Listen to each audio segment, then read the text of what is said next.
shiur is dedicated to Le'ilui Nishmas Rachaleya Bas Reb Chaim Tzvi. May her neshama have an aliyah.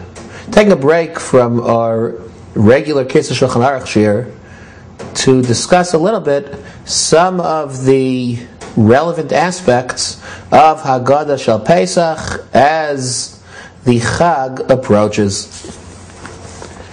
We know there's a general commandment each and every day to remember or make mention of Yetzias Mitzrayim, the Exodus. The Chumash tells us, "Leman tizkar yom tzeischah me'eretz Mitzrayim kol yemei chayecha." One is commanded to remember the Exodus each and every single day. This mitzvah, of course, we fulfill by reciting the parsha of Vayomer at the end of the Shema, in which we mention, "Ani Hashem Elokeichem asher hotzeisi eschem me'eretz Mitzrayim," that I am Hashem your God who took you out of Egypt, liyos lochem le'elokim, to be for you a special God. The eve of the Seder represents an opportunity to fulfill a separate mitzvah, a special mitzvah. Whereas each and every day there's an obligation to simply commemorate, to remember, make mention of the Exodus, there is a special mitzvah, the eve of the Seder, the 15th of Nisan, in which the Torah commands, that one is commanded not just to make mention of Yetzias Mitzrayim, but to be misaper. The daily mitzvah is known as Zechiras Yetzias Mitzrayim, the once annual mitzvah of telling the story of the Exodus is known as Sipur Yetzias Mitzrayim. The differences between Sipur and Zechira are somewhat significant. Reb Chaim Soloveitchik notes that whereas there is no specific format through which one, necessarily according to the Torah, is required to fulfill the daily commemoration, the Zechira, the mitzvah of Sipur is supposed to be Derech She'ela U'Seshuva, question and answer. When it comes to the mitzvah of Sipur, when it comes to telling the story, the eve of Pesach, so here, as we'll discuss a little bit later on, the Hagadda teaches that Maschilin Bignos U'Mesaymin Bishvach, we begin with the negative and we progress along with the positive. Most significantly, perhaps, is that whereas the mitzvah of Zechira is only to make reference, to mention, when it comes to the mitzvah of Sipur, so the Hagadda itself teaches us that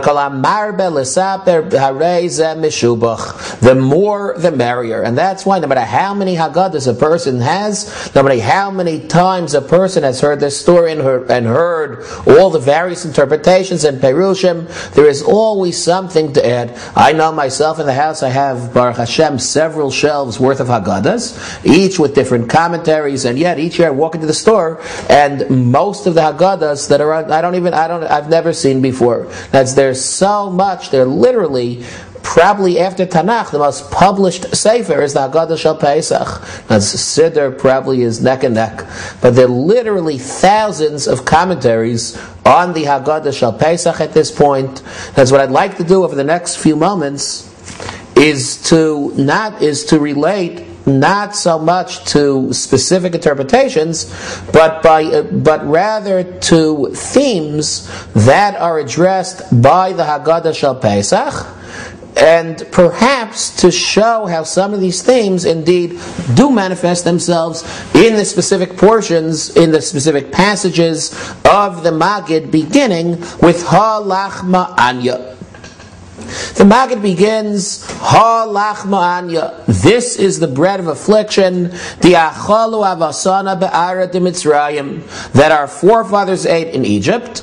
Kol Dechvin Yasei V'Yechal, anybody who is hungry, come in and eat. Kol Ditzrich, anybody who requires a Korban Pesach, anybody who doesn't have a Paschal lamb, Yasei V'Yevsach, come and partake. Hashata Hacha, this year we are here. Lishana Haba Be'ara de Yisrael, next year we will be in the land of Israel. Hashata Avdei, this year we are enslaved. And Lishana Haba, next year may we be B'nai Chorin.